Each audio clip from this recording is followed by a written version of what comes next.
કરો. તમે સાંસદે આક્ષેપો કર્યા છે કે તમે કેટલીક ડિટેલ માગો છો પૈસાની ને ખર્ચાની, એના આધારે પછી તોડપાડી થાય છે, એ પ્રકારના આક્ષેપો થયા છે. આજે સૌપ્રથમ તો આજની પ્રેસ વાર્તામાં ઉપસ્થિત તમામ મીડિયા મિત્રોનું હાર્દિક સ્વાગત કરું છું. આજે તમે જોયું હશે કે દિન 15 પહેલાં આદિજાતિ વિદ્યાર્થીઓ ઉચ્ચ અભ્યાસ કરે એમને પોસ્ટ મેટ્રિક શિષ્યવૃત્તિ મળતી હતી, તે છેલ્લા 2 વર્ષથી ગ્રાન્ટ ન હોવાનું કારણ દર્શાવીને આજે વિદ્યાર્થીઓને આપવામાં આવી નથી. એ જ પ્રકારે આદિવાસી વિસ્તારોમાં અતિ કુપોષણથી પીડાતા બાળકોની ગ્રાન્ટ પણ આજે સરકાર પાસે નથી. છેલ્લા ઘણા સમયથી એનું બજેટ પણ સરકાર અમારી ગ્રાન્ટ હજુ આવી નથી એવા એમના અધિકારીઓ જણાવે છે. એ જ પ્રકારે સિકલ સેલ ઇનેમિયાથી પીડાતા આદિજાતિ વિસ્તારના લોકો માટે એક સબસિડીની યોજના હતી, એમાં પણ છેલ્લા માર્ચથી આજ દિન સુધી કોઈને પણ એ સહાય ચૂકવવામાં આવી નથી અને જણાવવામાં આવે છે કે ગ્રાન્ટ નથી. આશ્રમ શાળાઓમાં ભણતા આદિજાતિના વિદ્યાર્થીઓ માટે પણ આદિજાતિ સંચાલિત આશ્રમ શાળાઓમાં આજે ફૂડ બિલો ઘણા મહિનાઓથી મંજૂર થયા નથી. આંગણવાડી વર્કરોને બાળકોને ખવડાવવાના પૌષ્ટિક આહાર, ફ્રૂટ અને ગરમ નાસ્તાના બિલો પણ 3-4 મહિનાથી આદિજાતિ વિસ્તારોમાં પેન્ડિંગ છે. સરકાર દ્વારા જણાવવામાં આવ્યું છે કે ગ્રાન્ટ નથી, આવશે ત્યારે અમે એ બિલો ચૂકવણા કરીશું. ત્યારે સવાલ એ થાય છે કે ગત જિલ્લા સંકલન એવં ફરિયાદ નિવારણ સમિતિની 29/11/2025ના રોજ એક અમારી બેઠક હતી. એમાં મેં એક કાર્યક્રમને લઈને, જે મારા મત વિસ્તાર ડેડિયાપાડામાં માનનીય વડાપ્રધાન શ્રીની અધ્યક્ષતામાં એક કાર્યક્રમ થયો, એ સરકારી કાર્યક્રમના ખર્ચા માટે મેં કીધું કે ભાઈ આ કાર્યક્રમમાં કયા વિભાગ દ્વારા કેટલો ખર્ચો કયા સદરમાં કરવામાં આવ્યો છે. તો આદિજાતિ વિકાસ વિભાગના બજેટમાંથી એ કાર્યક્રમમાં તમે જોઈ શકો છો, આ ખર્ચો 5,80,00,000 રૂપિયા છે, આ 5,09,00,000 રૂપિયા છે, સ્ટેજનો ખર્ચો 7,38,00,000 રૂપિયા છે. એ જ પ્રકારે બીજા પણ ખર્ચા એમણે કરેલા છે. આ અધિકારીઓ એટલે કે જિલ્લા સંકલનમાં મને આપેલી આખી માહિતી છે. આ તમે સ્ટેજનો તમે જોઈ લીધું 7,75,00,000 રૂપિયા. વીવીઆઈપી મંડપનો ખર્ચો, ડેકોરેટનો ખર્ચો કેટલો છે? 5,87,00,000 રૂપિયા. એ જ પ્રકારે નાના મોટા ઘણા ખર્ચાઓ, આ 3,96,00,000 રૂપિયા.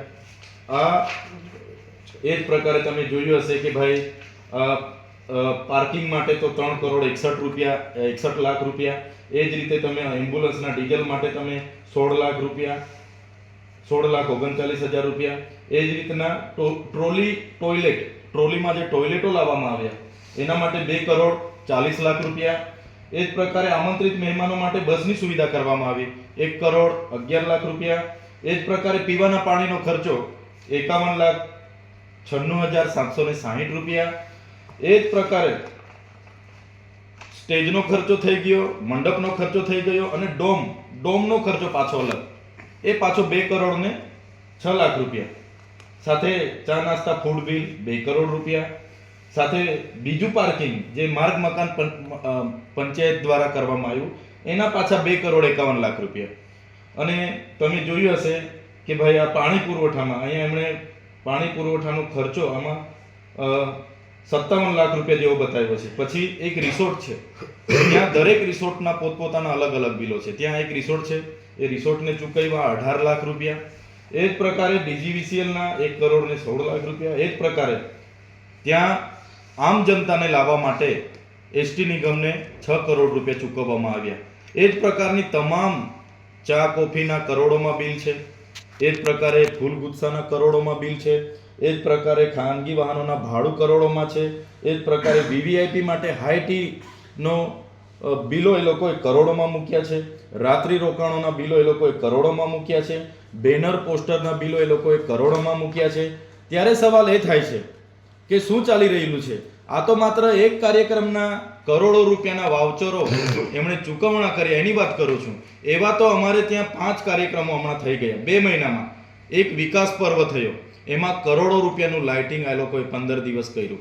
એ જ પ્રકારે એક વિકાસ સપ્તાહનો કાર્યક્રમ થયો, એમાં કરોડો રૂપિયાના આ જ પ્રકારના મંડપો, સ્ટેજો, જમવાના, નાસ્તાના, પાણીના, ફૂલ ગુસ્સેના, વાહનોના આ લોકોએ બિલો આદિજાતિ બજેટમાંથી મૂક્યા છે. એ જ પ્રકારે એકતા યાત્રા અમારા વિસ્તારોમાં સમાંતર 14 જિલ્લામાં કાઢી, એમાં આ જ પ્રકારના બિલો બધા છે.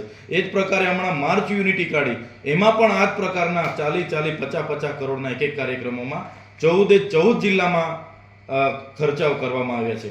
તો જે બજેટ આદિજાતિઓના વિકાસ અને ઉત્થાન માટે ગુજરાત સરકાર અને કેન્દ્ર સરકારમાંથી ફળવાય છે, એ બજેટ આદિજાતિ લોકોને મળતું નથી અને એ બજેટ આ સરકારી કાર્યક્રમોના તાઇફાઓમાં વપરાય છે. સરકારી કાર્યક્રમોનો અમને કોઈ વિરોધ નથી. સારા સરકારી કાર્યક્રમોમાં અમે પણ હાજર રહીએ છીએ. પણ જે પ્રકારે ભાજપના નેતાઓ, એમની એજન્સીઓ અને અધિકારીઓ જે પાણીના, ચાના, જમવાના, વાહન વ્યવહારના જે કરોડો રૂપિયા, સ્ટેજના 5 કરોડ અલગ, ડ્રોમના 2 કરોડ અલગ અને પછી મંડપના 7 કરોડ અલગ, એ પ્રકારના જે બિલો મૂકે છે, એમાં તો એવા મંડપ, એવા સ્ટેજ, એવા ડોમ 2-2, 3-3 સેટ આવી જાય. તો આ જે ભ્રષ્ટાચાર થયો છે એની સામે અમે જિલ્લા સંકલનમાં માહિતી માંગી અને કલેક્ટર સાહેબે એની વિગતે માહિતી હજુ અમને આપી નથી અને અઠવાડિયામાં આપીશું એવું જણાવ્યું છે. ત્યારે ત્યાંના સાંસદને, જેમણે આ બધું બેસીને અધિકારીઓ પર બિલો અને વાઉચરો મુકાવ્યા છે, એવા ત્યાંના સાંસદ અને એમની એજન્સીઓના પેટમાં તેલ રેડાયું છે અને એમના સાંસદે ગઈકાલે અમારા પર આક્ષેપો કર્યા છે. નામ અમારા લેવાની એમને હિંમત નથી અને અમે તો કહીએ છીએ, અમે જાહેર જીવનમાં જવાબદાર પાર્ટીના ધારાસભ્ય છે. અગર તમે અમારા પર આક્ષેપ કરો છો, તમે પોતે સાંસદ તરીકે કરો છો, તો તમારી પાસે પૂરતા પુરાવા હોવા જોઈએ.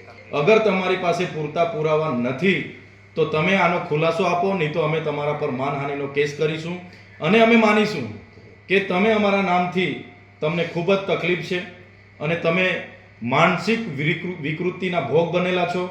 અવારનવાર આવા નિવેદનો કરો છો. થોડા દિવસ પહેલા તમે નિવેદન કર્યું હતું કે ચૈતર વસાવા અને દર્શનાબેન દેશમુખ બંને એકબીજાને સમાંતર સપોર્ટ કરે છે અને આ કામ કરે છે. એમણે બીજું નિવેદન એવું કીધું હતું કે ચૈતરભાઈ વસાવા અને જિગ્નેશભાઈ મેવાણી એ પાલતુ કૂતરાઓ છે. ત્રીજું હમણાં એમણે આ નિવેદન કર્યું કે ચૈતરભાઈ વસાવા, એમની ટીમ આખા ટ્રાઇબલ વિસ્તારમાં તોડપાણી કરે છે, આ કરે છે.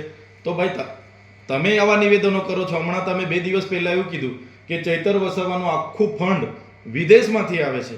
તો હું સાંસદને કહેવા માંગુ છું, તમે 7 ટર્મના સાંસદ છો, 30 વર્ષથી ગુજરાતમાં તમારી સરકાર છે, કેન્દ્રમાં તમારી સરકાર છે, પોલીસ તમારી છે, અધિકારીઓ તમારા છે. તમારા પર કોઈ પુરાવા હોય તો અમારા પર કાર્યવાહી કરાવો અને તમારા પર પુરાવા નહીં હશે તો અમે ટૂંક સમયમાં તમારા પર કાર્યવાહી કરવાના છે.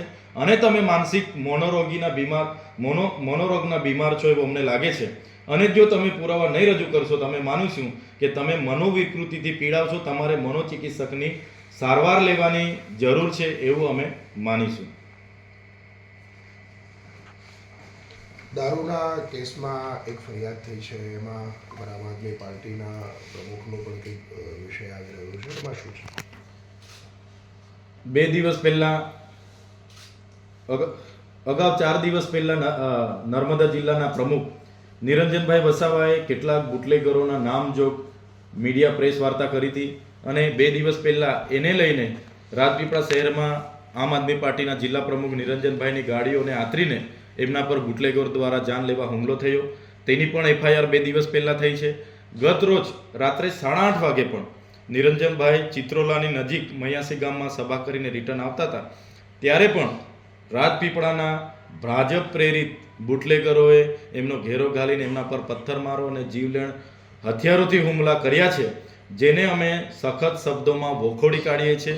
આ ગાંધી અને સરદારના ગુજરાતમાં અમે જ્યારે દારૂ બંધીની અમલવારી થાય એની વાત કરીએ, અમે જ્યારે ડ્રગ્સની સામે લડીએ ત્યારે ભારતીય જનતા પાર્ટી અને એમની પોલીસ બુટલેગરોને, ડ્રગ પેડલરોને ઉશ્કેરે છે, પ્રોત્સાહન આપે છે અને એવા લોકો અમારા નેતાઓ પર હુમલો કરે છે એ અમે ચલાવવાના નથી. અમારી કમિટી આજે ત્યાંના SP સાહેબને મળવા જશે, એની યોગ્ય કાર્યવાહી થાય એ અમારી માંગણી છે. અગર કાર્યવાહી નહીં થશે તો આવનારા દિવસોમાં નર્મદા જિલ્લામાં અમારો બુટલેગરો અને ડ્રગ પેડલરો વિરુદ્ધમાં મોટી અમે કાર્યવાહી કરવાના છે. કોઈ નિરંજનભાઈ વસાવા પર આક્ષેપ કરે કે ચૈતર વસાવા પર આક્ષેપ કરે કે અમારી સાથેના લોકો 2 નંબરના ધંધા સાથે જોડાયેલા છે, તો એવા નેતાઓને અમે કહેવા માંગીએ છીએ, ગુજરાતમાં તમારી સરકાર છે, તમારી પોલીસ છે અને કોઈ પણ અમારી સાથે દેખાતા લોકો તમને આવી પ્રવૃત્તિ સાથે જોડાયેલા મળશે, તમે એમના પર કાર્યવાહી કરો, એમને પાસા કરાવો, તડીપાર કરાવો, ત્યાં સુધીનો અમારો સહકાર રહેશે. ચૈતર વસાવા આમ આદમી પાર્ટી દારૂ અને ડ્રગ્સ મુદ્દે સડકથી લઈને સદન સુધી લડવાની છે અને અમે ક્યાંય ડ્રગ પેડલરો કે બુટલેગરો સાથે થી અમે ડરવાના નથી. અમારી લડાઈ ચાલુ રહેવાની છે.